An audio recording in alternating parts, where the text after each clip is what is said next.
Supply in an economy is considered the sellers. This is the people who produce a good. In our case, this will be shotgun shell producers.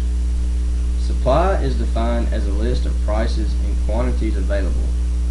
Quantities is referred to as the amount that firms are willing and able to offer for sale at a given time, with other things constant.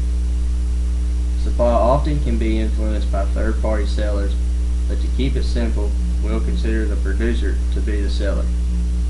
So what is the basics of supply? First and foremost, it's important to understand that price and quantity supplied have a direct relationship. Companies that make shotgun shells will have more shells if the price per box of shells goes up. As price increases, quantity supplied increases. Vice versa, if the company sells boxes of shells cheaper, then there will be less boxes of shells available. As price decreases, the quantity supplied decreases. This direct relationship helps determine market equilibrium when compared with demand.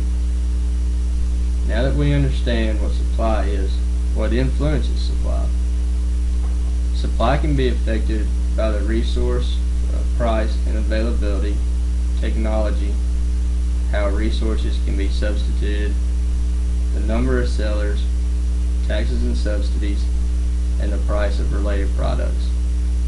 In our example, the shotgun shell supply can be affected drastically by all these determinants. Here we have a basic supply table and graph. The table shows the correlation of price and quantity supplied, while the graph shows the supply curve. We can see that the cheaper the box of shells are, the least amount supplied there is available, and the more expensive a box of shells are, the more boxes that are supplied. It's important to keep in mind that just because it's cheaper doesn't mean that there's more. The producer can only produce that number of boxes at a lower price and still maintain profit. A supply curve can move and shift just like a demand curve can.